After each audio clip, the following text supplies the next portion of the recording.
Hi friends, welcome to my channel. So I've been collecting the Total Tarot magazine now since it started, and in parts 22-23 we had this one, the Visconti Tarot, so Visconti Sforza. That sort of ties in with the history of tarot. So I saw there was this set called the Golden Tarot, which is the Visconti Sforza deck by Mary Packard.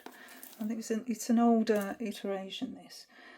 Also, what I've bought this one for actually is the guidebook, because I've been looking a bit into the history, a little deeper actually, into the history of tarot.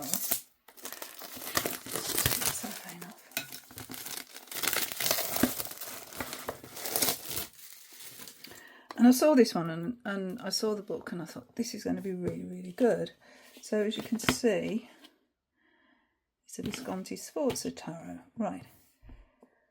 So this is the box. It's very lush with all this sort of, I don't know if you can see all this work on here. It's like a filigree. Opens like that. Oh, it's nice. Looks like we get a cloth as well. So the Visconti Sforza Tarot is one of the oldest and most complete tarot decks in existence, dating back to the mid-15th century. Commissioned by Filippo Maria Visconti, Duke of Milan, and by his successor Francesco Sforza. Many of the cards portray members of the Sforza and Visconti families in period garments. Originally designed to be used to play the then popular game of Trophony, over the next 3 centuries the cards became tools of divination, which is how they are most commonly associated today. So in this kit we've got the 78 cards, a 144-page book describing the history behind the cards, purple satin tarot cloth, and an elegant storage box, which is this elegant storage box here. This is by Race Point Publishing. It looks £20 in the UK. So I thought that's a bargain. Okay, it's a flip top box. These are the cards. Whoa, look at the size of that. That's a set. Oh, that's a bit unexpected actually. And okay, so we've got some packing boxes there, so nothing moves around in the box. This is the book. There's a satin cloth in here then, and these are the cards. Look at the size of those cards. Oh, you know I'm going to do a side by side. Of course. Look, it's completely different coloration. That's amazing. Oh, okay. I'm excited. Can you tell? Let's get the cloth out. Never to be able to get back in again, of course. Once it's out, it's out. Okay. That's nice. That is nice. Shall we use it? Let's use the cloth. Why not? We have a cloth. Let's use it. Another purple cloth. Those creases might annoy me. Right, let's now look at the guidebook. The Golden Tarot, the Visconti Sforza deck. Oh, we've got a foreword by Robert M. Place. Yay! This is 2013, so it's, yeah, an older set. So there's the foreword by Robert M. Place. Chapter 1, History. Oh, look at this. Get a real feel for the time here.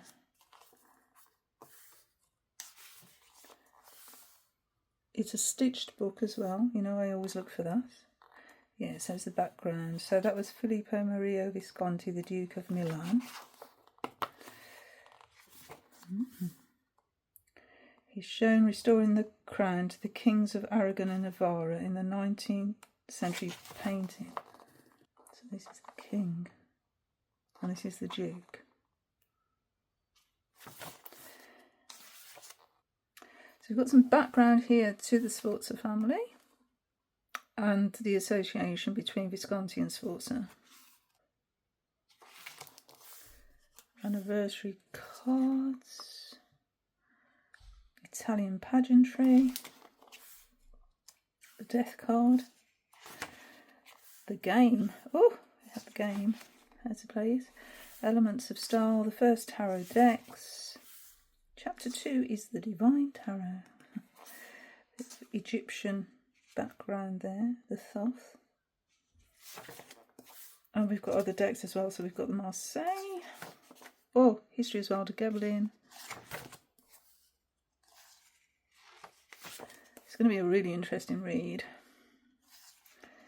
4 cards from a 19th century version of the Atelier Tarot deck. I do have an Atelier. The Road to Wisdom. Got a Raphael painting there.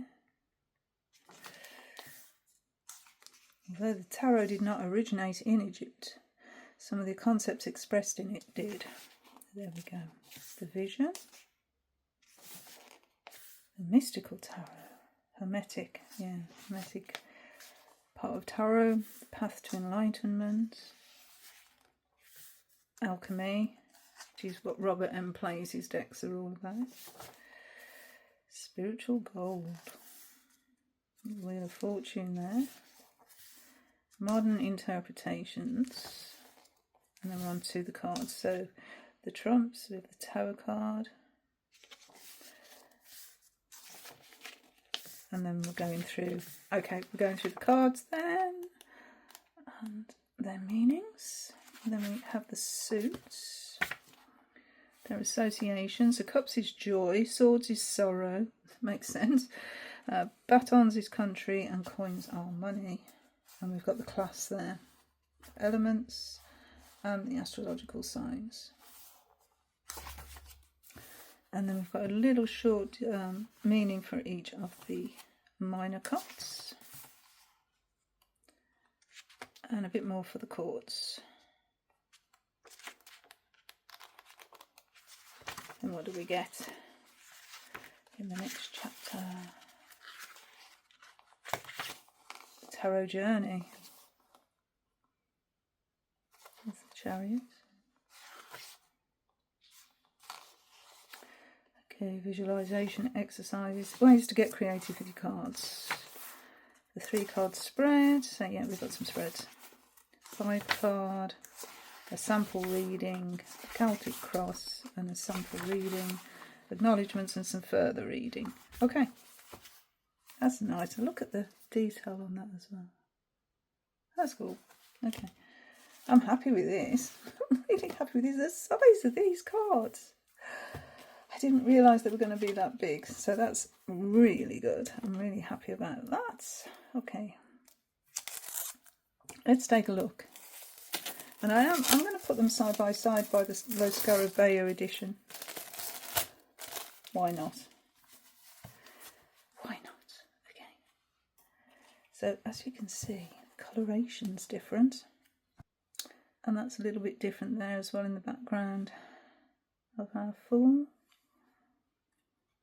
The feathers. Obviously I've done a full walkthrough of this deck, the Tarot magazine. That beautiful back. Okay, what's going on here?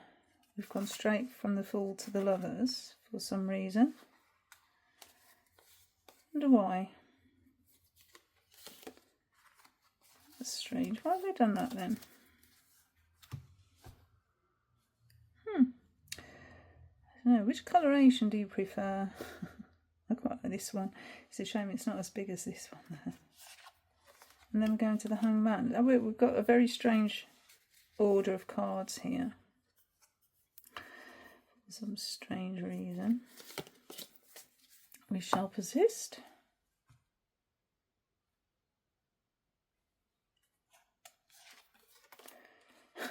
These cards have not got any titles, though if you don't know the tarot, you might be at a little loss. So that's the Moon card. Hair's different, actually. So really receded hairline in the Lo Scarabeo version. Not so much here. We can actually see more hair.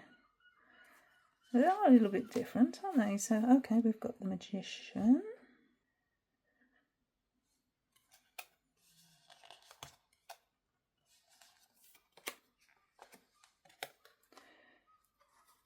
Chariot.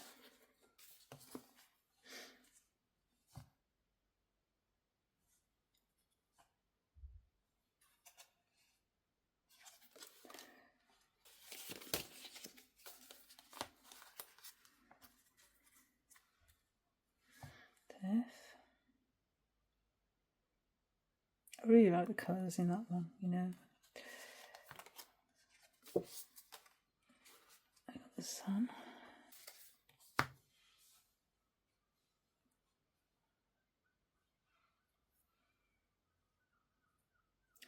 Yeah, it's a little bit different here, isn't it? It's been lightened up so much you can see a lot more.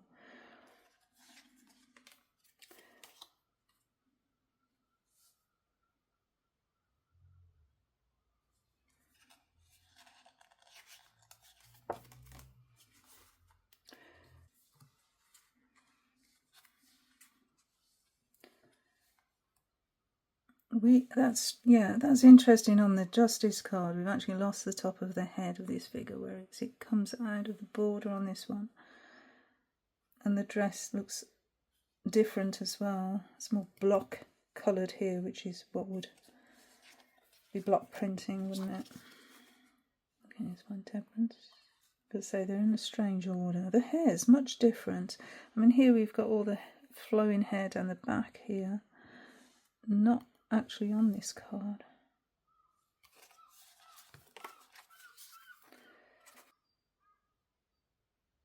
Yeah, we've lost the top of the crown and the sides.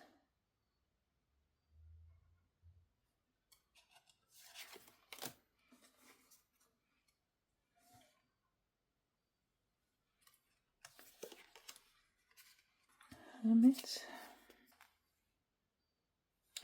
That's the bottom there as well, the foot.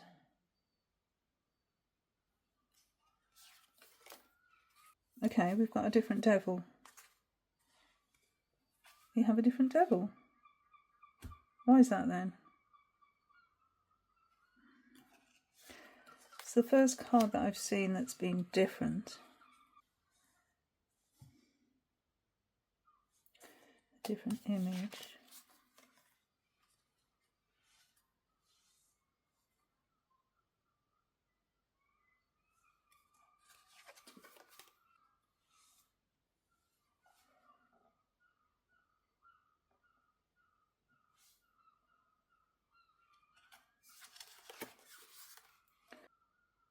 Tower's different as well. Much different. I mean, this sun up here isn't on here. Yeah, it's a completely different card, isn't it? And yet they both say that they're the Sforza. Okay, where's the... These are completely out of order for some reason. Got the Eight of Cups there. Okay, I'll come back to that. A Hierophant. Yeah, so you notice there's no titles on these cards. So we have our Strength card. My least favourite Strength card of all time.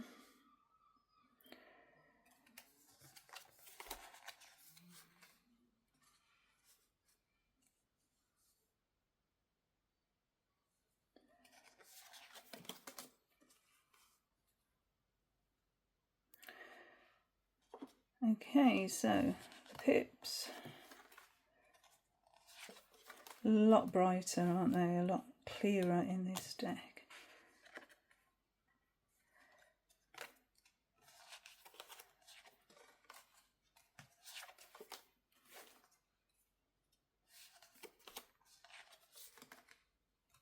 Yeah, so that's pretty unexciting. Let's go to the court cards now. See if there's any difference there. Here's our page.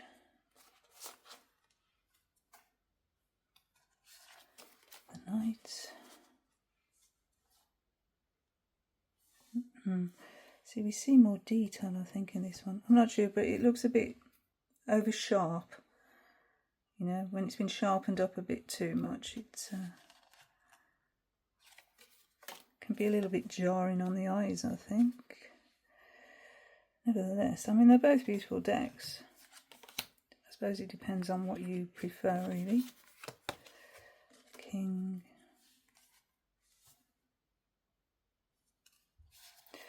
Okay, then we have a cup suit.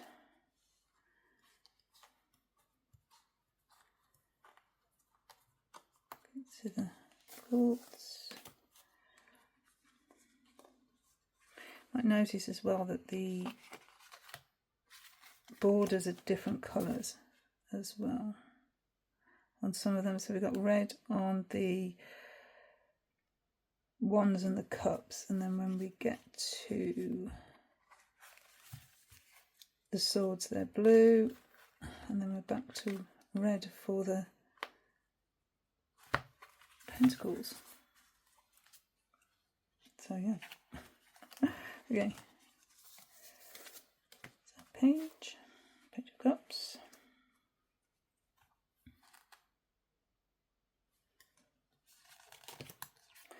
The knight.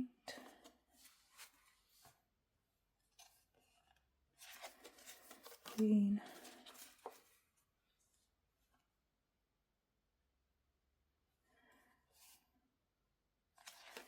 You can see it in the hand there. It's sort of jarring, isn't it? You know, whereas here you can actually see the hands. I know she's got green gloves on, but I don't know. It works better in this big one, in this golden tarot.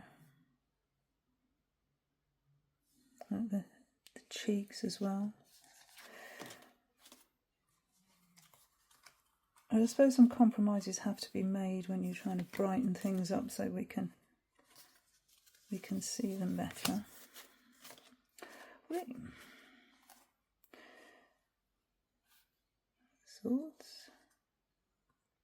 Again, we've lost some of the hat. Knight. Queen.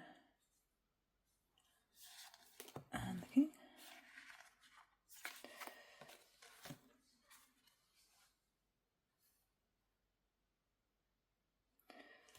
And then the final suit.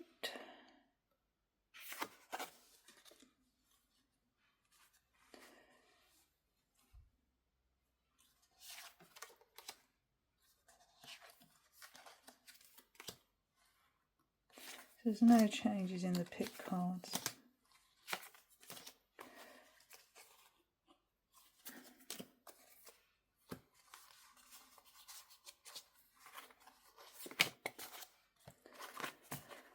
There we go.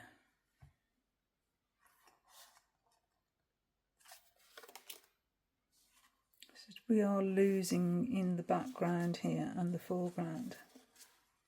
We're losing some definition, but by bringing it out here we're also losing something, aren't we? So there is that sort of compromise. I mean, we've lost part of the horse here,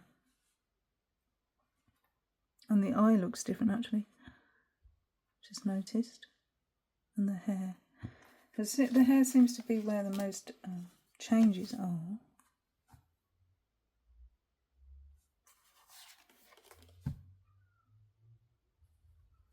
Okay, so that's the two decks side by side. I was just interested to see if they were any difference.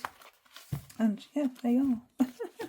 Anyway, thanks for indulging me in my new purple cloth. And until my next video, thank you so much for watching. Bye now. Bye.